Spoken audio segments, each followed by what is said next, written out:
This is the Blue Hug Journal, where we talk honestly about caregiving, dignity, and the moments that matter. Today's piece: when home is no longer the answer. At some point in many caregiving journeys, the question shifts. It moves from how do we make this work at home to something harder and more honest. Is home still the right place? That question does not arrive easily. It often comes after a fall or a diagnosis update or a night that frightened everyone involved. Sometimes it arrives quietly, after months of noticing that the needs have grown beyond what one person or one household can realistically meet. However it arrives, it tends to bring a great deal of emotion with it: guilt, grief, and the fear of making the wrong choice. What helps in those moments is information. Knowing what the options actually are and what each one involves makes the conversation easier to have and the decision easier to approach with clarity. The options are broader than most people realize. Many families assume the choice is binary. Either the person stays home or they go to a nursing home. In reality, the landscape of care options is much wider than that. And understanding the full picture can open up possibilities that feel more workable for everyone involved. Moving in with a family member is often the first option families consider. It keeps the person in a home environment, surrounded by people they know and trust. Thinking honestly about what that arrangement would look like day to day, including whether additional in-home support would be needed and how the household dynamics might shift, helps everyone go in with realistic expectations. Independent living communities are designed for older adults or people with disabilities who are largely self-sufficient, but benefit from a community environment, shared amenities, and the security of having support nearby. These are not medical facilities.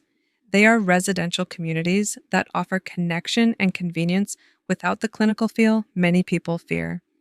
Assisted living facilities provide a higher level of support for daily activities like bathing, dressing, and medication management, while still offering residents privacy, community, and as much independence as possible.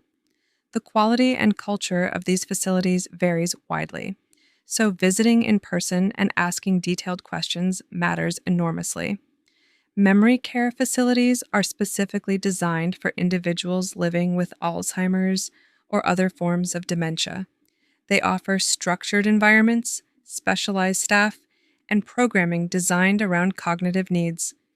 For families navigating memory loss, these facilities can provide a level of safety and specialized care that is genuinely difficult to replicate at home. Skilled nursing facilities, sometimes called nursing homes, provide the highest level of medical care outside of a hospital setting.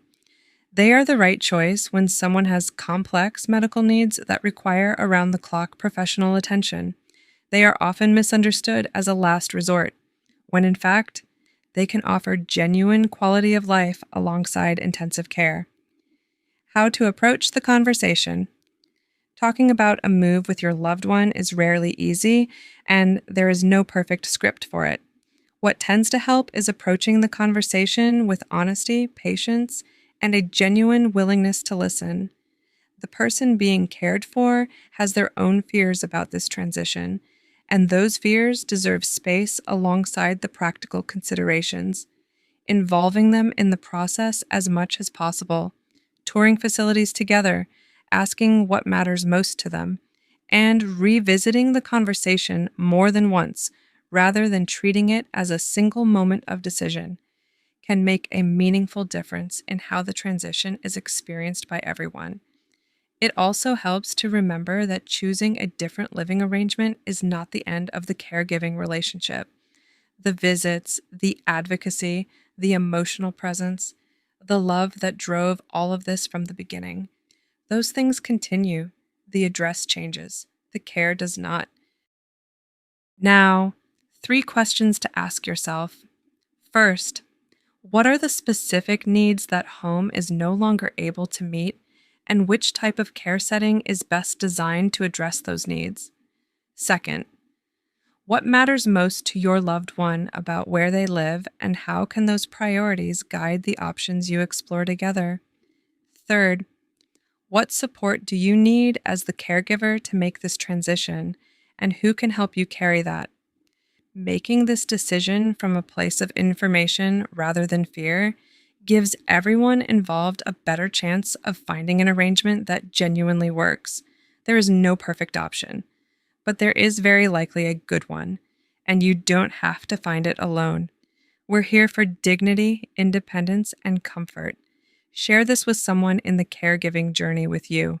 You're not doing this alone. Bathe with us. We're the Blue Hug. The Blue Hug Journal is produced by The Blue Hug in partnership with Brilliant Beam Media.